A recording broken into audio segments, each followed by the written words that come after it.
The Minnesota Twins lose a series in Seattle, but what part of that was a bit encouraging for our playoff hopes? We'll talk about it on the Twinkie Town Tavern.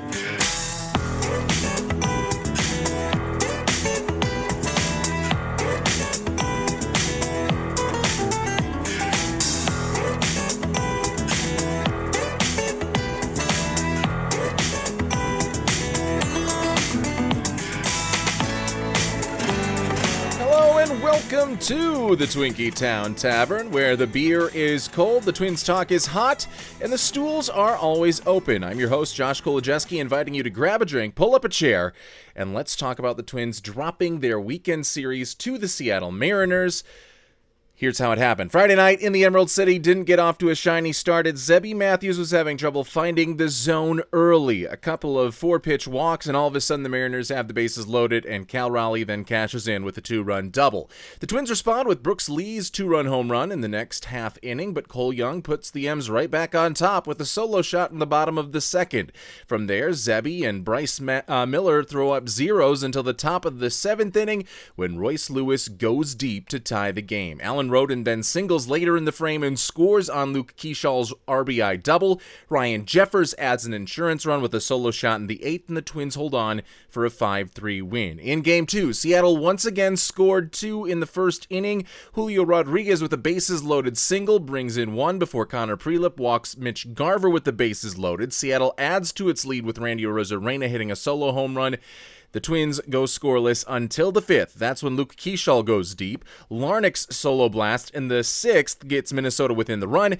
And then the Twins tie the game when Brooks Lee doubles and scores on a Victor Caratini groundout. The Twins get a runner on in the top of the 9th, but Victor Caratini strikes out looking just 2 seconds before Keeschall is thrown out trying to steal second. Then Randy Arozarena doubles to lead off the bottom of the 9th, and he comes in to score the game-winning run when Royce Lewis forgets to check him back to third on a Cal Raleigh groundout. The Twins lose that one 4-3 in walk-off fashion. Rubber match on Sunday, and the M's score twice in the first for a third day in a row. Josh Naylor hits a 2-run double off of Taj Bradley. Meanwhile, the Twins get nothing going against George Kirby, and the Mariners add on with a Cole Young RBI single in the 6th.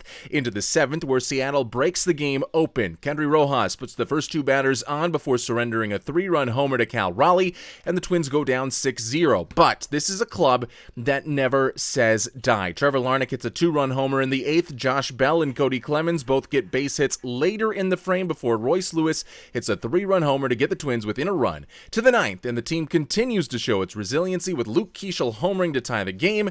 However, the magic ran out in the next half inning as Yoendris Gomez gives up singles to both Josh Naylor and Victor Robles ahead of a Colt Emerson walk-off hit to give Seattle a 7-6 win. The Twins fall to 56 and 57. They're in third place in the AL Central, 4 games behind Chicago, and they're 1 game behind Cleveland for the final AL wildcard spot. Let's get into it. Thanks for joining us here on the Twinkie Town Tavern. We're a part of the Grey Duck Sports Network. You can follow us on Twitter at Grey Duck Sports. We're also on that same social media handle on YouTube as well. Then on TikTok, we are at grey.duck.sports. And all of those places, you can find all of our shows as well as clips from those shows and different series that we're working on about the Minnesota Twins, Minnesota Vikings, the NFL in large, and the histories of all of those teams, as well as my takes on the day-to-day news in both baseball and football. Again, that is at Grey Duck Sports on YouTube and Twitter, and at grey.duck.sports over on TikTok. Well, I promise you for at least one moment, the Minnesota Twins were over 500 for the first time since April of last year. Now, that moment might have lasted less than 24 hours and maybe even less than 12 hours if you kind of go from when Game 1 ended into when Game 2 of this series started. But for a brief moment, this team was above 500, and for 2 days, they held the final wild card spot with the Cleveland Guardians. Both of those 2 teams tied. Not sure what the tiebreaker is at this point. It wouldn't be relevant until the Twins and Guardians finish their season series off against one another, but it was a fun series nonetheless. I know that this is a series loss, and that's disappointing, especially going into the trade deadline on Monday. Losing 2 of 3 is not what you wanted, especially coming off of that incredible high that we felt beating Kansas City in the finale over on Thursday with that ultimate grand slam by Cody Clemens to win the game. We talked ad nauseum about that in our most recent show. So coming in and then losing 2 of 3 certainly kind of felt like a letdown. However, I want to pose that this is a series that made me confident of the Twins being a team that can be competitive if they are to make the postseason, because this series felt like a playoff series. And I know that it's kind of silly to say that when the Seattle Mariners below 500, the Minnesota Twins below 500, both teams, if the playoffs ended today, or if the regular season started today, would not be in the playoffs. They would not have one of those 6 spots in the American League. So to call this a playoff series at this point of the season is a little bit asinine. But hear me out. Every single one of the pitchers that the Seattle Mariners threw up at the Minnesota Twins is going to be as good, if not better, than most of the pitchers the Twins will go up against in a potential series if they are to make the playoffs. Logan Gilbert, George Kirby, Bryce Miller, the Seattle starting rotation brings it each and every time, no matter who it is that they bring to the mound. And by the way, Luis Castillo got traded away from the Mariners to the White Sox. He was the guy on our trade deadline primer last week that I said I would love the Twins to try and go out and get, but alas, he goes to our first place rivals in the AL Central Division, who still inexplicably somehow are holding on to the top of the AL Central, despite being on paper a very, very bad team. But for your Minnesota Twins, you go up against these good pitchers and you show that you can hit against these good pitchers, and you show that you are not going to give up when your backs are against the wall. I think this is a team, and we've talked about it a lot throughout the course of this season, that in 2025 and 2024, a team like the Minnesota Twins that was in that clubhouse in those years would have lost all 3 of these games. This would have been a straight Seattle sweep. It would be going down 2-0 in all of these games against the caliber of pitchers that Minnesota was going up against and that Seattle was throwing at us. It would have been a sweep because we just would have hung up the bats after that bottom of the first inning and gone quietly into that good night each and every game this weekend. But this is a team that is different from last year, and the main key difference has been that resiliency, and of course now the leadership of Derek Shelton, who kind of epitomizes resiliency for his team with what he went through as the Pittsburgh Pirates manager and his ability to just continue to get back up even when he is knocked down. Even when he's fired, he goes and finds a job so he can still talk about baseball throughout the rest of the 2025 season last year. And then as soon as that season's over and he can find a full-time job, he gets himself right back into it and finds a full-time managerial job with your Minnesota Twins. The team is mirroring their manager, and it did so again in this series. And that is the sort of get back off the mat you're going to need in any playoff series, whether you are a heavy favorite or the heaviest of underdogs. You're going to need moments to have that get back off the mat sort of tenacity, and you need to have those moments against really good pitchers. And that's what the Minnesota Twins were able to do this weekend. They go down 2-0, then 3-2 against Bryce Miller, and they get to the Mariners bullpen in that first game. They're able to get runs slowly but surely against Logan Gilbert in game number 2. And yes, George Kirby shut them down, but going down 6-0 into the 8th inning, this Twins team fought back and was able to tie the game and forced Seattle to be put into a spot where they had to get a walk-off hit in order to avoid a total disaster and in order to avoid the Twins stealing a series from them in this one in front of their home fans for a Seattle Mariners team that needs to win at home because they've been so poor on the road. But some of these big moments during that series, the Ryan Jeffers home run, the Brooks Lee home double, the Royce Lewis 3-run shot, and then the Luke Keeschel game-tying home run back in the third game of that one, all of those moments felt like I was watching a playoff game from this next upcoming October. It was immaculate to watch And maybe part of it is because the Seattle Mariners, just their camera setup at T-Mobile Park is completely incredible, with the down the first base and third base line cameras that move, the spider cameras there, and the production element of everything that they have there is just top notch. But it seemed to be sold out crowds in each one of these big swings. There were both these teams taking punch after punch, pummel after pummel against one another, and finally the Seattle Mariners, in this case, unfortunately, coming up with 2 out of the 3 wins. But just from what I've seen from that, again, that get back off the mat tenacity, that gives me confidence that the Twins in a playoff situation going forward this season will have a lot of confidence, and they will have a lot of ability. And currently it is driven by the young core of this Minnesota Twins team. We saw Royce Lewis, Brooks Lee, and Luke Keeschel all come up in big moments during this series, a couple of times for all of them.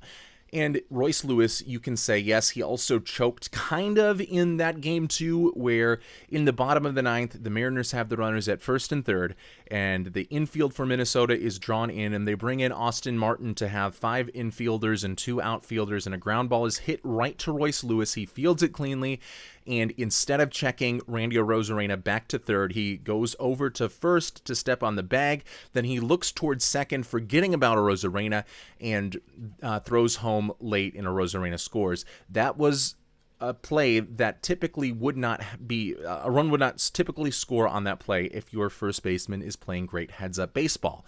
And Royce Lewis, for all of the good things he did in this series, that was one of the bad things. That was a moment that he needed to be a little bit more of a headier player and have his head in the game a little bit more and know what the situation was, and he just wasn't able to. But you can also attribute that a little bit to him still learning the first base position, now this being the 4th infield position that he's had to learn and asked to learn by this Twins team. And I know that he's been there for a couple of months now at first base, but still, it's a position that's going to take some getting used to. And also, in the 8th inning of that same game, where the Mariners had runner at third base, the go-ahead run at third base, there was a hot shot hit to first that Royce Lewis had to dive to make the play, or else it's going to go through as a seeing eye single that scores a run for the Mariners anyway, and then it's not a walk-off, and it's not a play that you would expect Royce Lewis to make. But he makes the difficult play, doesn't make the play where he needs to have his head in the game a little bit more. I trust that it's still being put together with Royce Lewis on the field at first base, and I've liked more than I've not liked with him defensively at that position. But yes, the bottom of the 9th miscue certainly cost the Minnesota Twins a chance to keep this series going. Who knows? The very next hitter could have gotten a walk-off single regardless, but yes, Royce Lewis needs to play that a little bit better when that situation comes around again, and I have confidence that he will.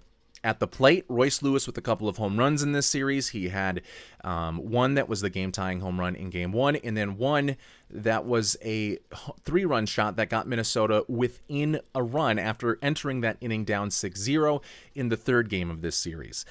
So he came up with 2 just incredibly long shots. One of them was a pull shot. One of them was dead away to center field. So again, the swing path continuing to progress and evolve for him. We talked about early in the year and really throughout the last few seasons when he's been struggling, it seems like he just goes into every at-bat as a dead pull hitter, and we're starting to see that hopefully evolve a little bit more where he can take some of these pitches that are on the outside and bring them to at least center field, if not the opposite field, throughout the rest of his major league career. And one of the things that Trevor Plouffe said as Royce Lewis was rounding the bases, or maybe it was Glenn Perkins on the radio broadcast, I can't remember which one it was, but they said that Royce, when he plays with confidence, he is one of the most confident players in Major League Baseball. And I think you get exponential gains when you see Royce Lewis playing well. Not only is he going to play well, but the momentum is going to carry him to play even better and better and better.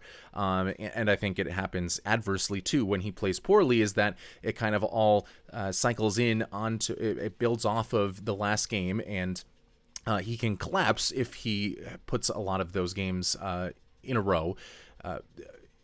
has a bunch of those games in a row, and or again, like we said, if he has a bunch of those good games in a row, then it all comes out pretty well in the wash. But I think that confidence that he is gaining now at the plate is only going to continue to make him a better hitter down the stretch for the final 2 months of the season, and we've still got 50-some games left before this season is over. So having a 1-game deficit in the wild card race at the trade deadline is something that is, not insurmountable, of course, and we all know that. But Royce Lewis coming up with some big moments. Brooks Lee, not necessarily a ton of big moments, but some big at-bats for Minnesota where he's dropping the bat head on breaking balls down in the that were going down to the lower part of the zone or low inside, and he's able to, again, drop the bat head and just rip it to the left field or right field corner, and he has the home run in Game 1 that ties the game early on.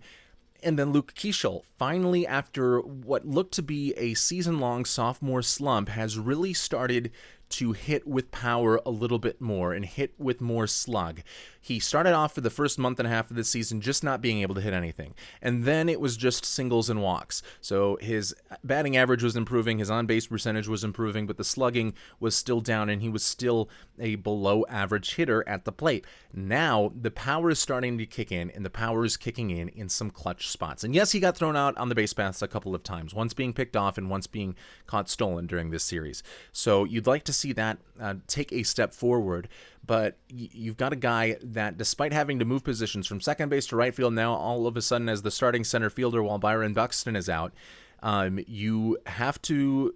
He's learning all of those positions. He's doing all of this on the fly, and he's still improving at the plate and doing enough work in the cages while also trying to make sure he can be a competent center fielder, still doing all the work in the cages to make sure that his hitting is getting better and that he's getting his power stroke a little bit more clean.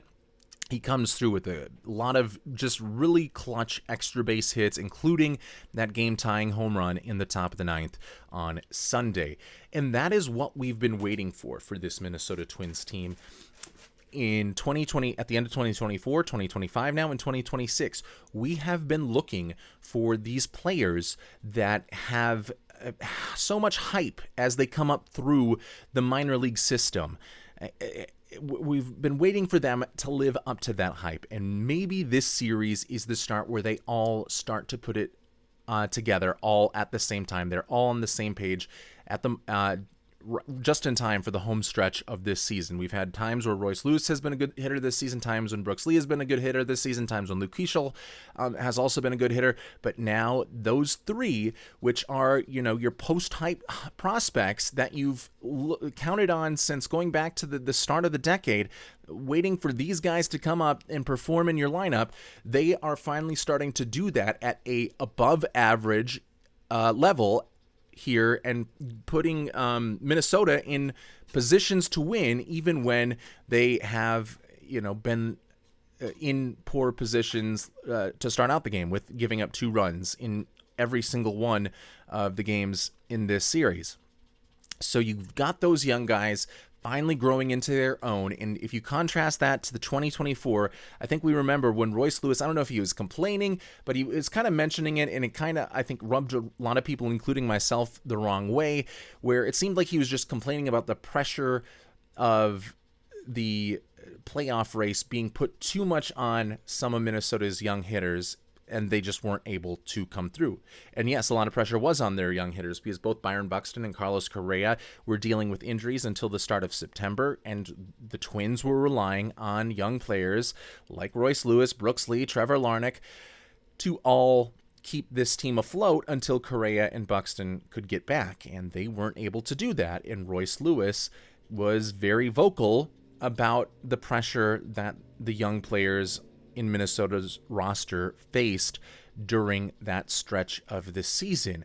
There, they crumbled under the pressure. Now, 2 years in their back pocket, and Luke Keeschel now with a year and a half at the major league level. He wasn't a part of that 2024 team, but now they're starting to get more confidence, and with that confidence comes a belief that they can get big hits in big situations, and that is what they were able to do in Seattle. That is why I think the future of this team is a lot brighter than it was in 2024, and of course, at the end of the 2025 season, because your starting to get confidence that these players have taken the next step forward where they thrive on the pressure instead of hiding from it like they did 2 years ago.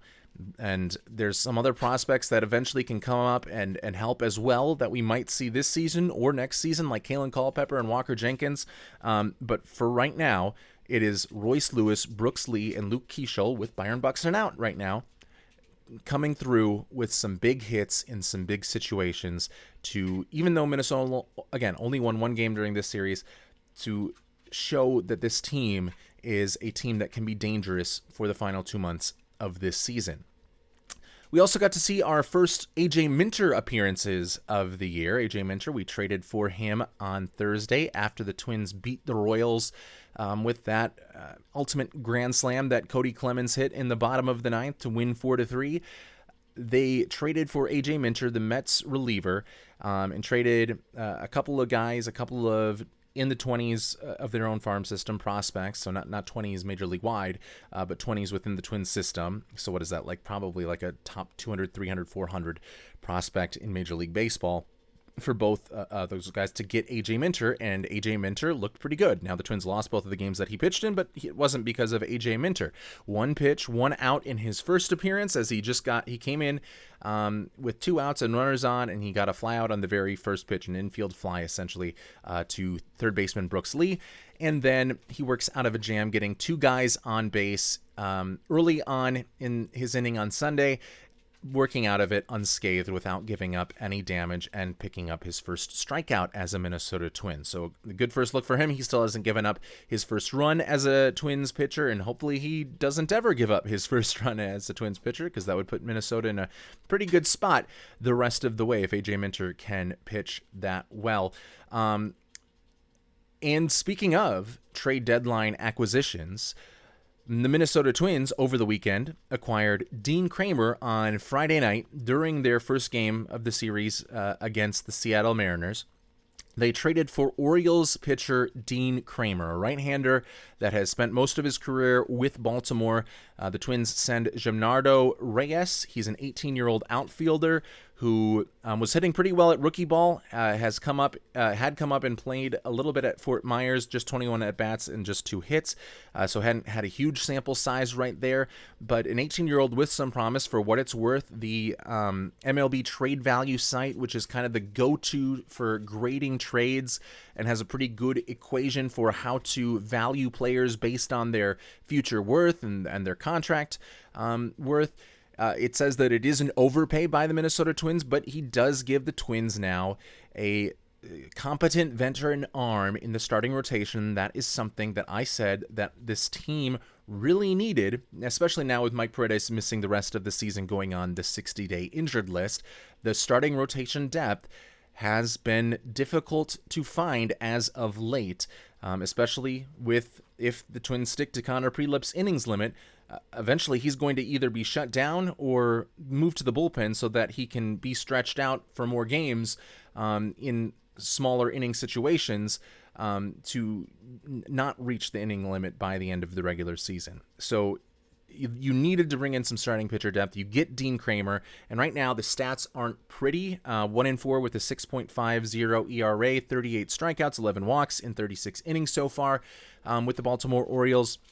But he is a pitcher that has had a 4.19 ERA in 2025, a 4.09 ERA in 2024, and then in 2023, a 4.12 ERA. So low variance in terms of his season-by-season ERA. This has been an outlier, and maybe the Twins have seen something that they think they can fix in order to get him out of this rut. He hasn't pitched a ton this year. He started off the season with an injury.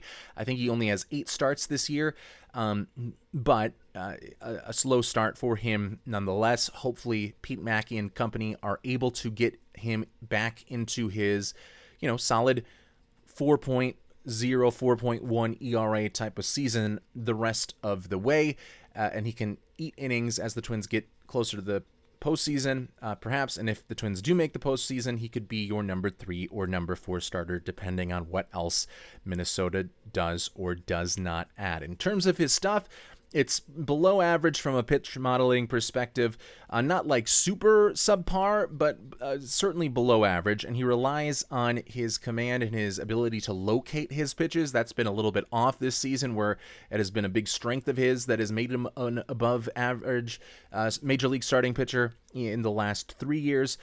So if he can get that location and command back, then I think he's going to be in a good spot. And he mixes his pitches extremely well. He has 5 different pitches that all have a usage rate of over 10%, a fastball at 93 miles per hour, also has a splitter, cutter, sinker, and a curveball. So he doesn't necessarily have a pitch that's going to go away from a left-handed hitter, but he has plenty to use against I guess the sinker might go a little bit away from a left-handed hitter, but he's going to have some good stuff when he goes up against some of the right-handed hitters that Minnesota goes up against. And he is scheduled to start. He had a bullpen, I think, yesterday, or on Sunday, I should say. And he's scheduled to start tentatively on Wednesday when the Twins are in the middle of their series against the Kansas City Royals. So that will be your first chance to get a first look at Dean Kramer and what he is able to do out of this Twins starting rotation. And hopefully more moves are to come as the trade deadline is coming up tomorrow. And we'll talk about that in just a second. Tomorrow being Monday, we're recording this on Sunday night. One thing I want to say is, if we are looking at our prospect capital, another one of these Twins prospects, so many of them have seemed to have dealt with injuries coming up, and Emmanuel Rodriguez is continuing to deal with injuries.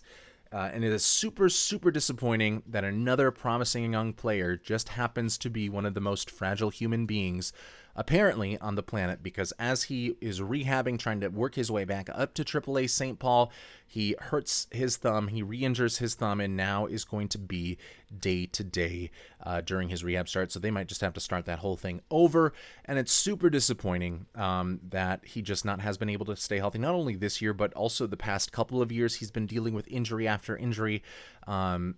If a team, I'm at the point where if a team is very much interested in Emmanuel Rodriguez, who is a top 100 prospect in all of baseball, I am more than willing to have him be a part of a package to get a lucrative sort of player. And I know earlier this week I said I don't want to give up any of our top 5, top 10 prospects in the system, or maybe not top 10, but certainly not top 5, of which Emmanuel Rodriguez would be. But with all of this injury news and all of the frustration surrounding it, I'm just not sure if we're ever even going to see Emmanuel Rodriguez, who is out of options, by the way, next year. So he either needs to be on the major league roster or go through waivers where he's going to get claimed. I have no problem with moving on from the Emmanuel Rodriguez experience if this is what it's going to continue to be, and if you can get a worthwhile either rental or 1.5-year player at the trade deadline tomorrow. It sucks because he is an extremely talented player, but I think I've just had enough of these fragile prospects not being able to live up to their full potential, or taking time to live up to their full potential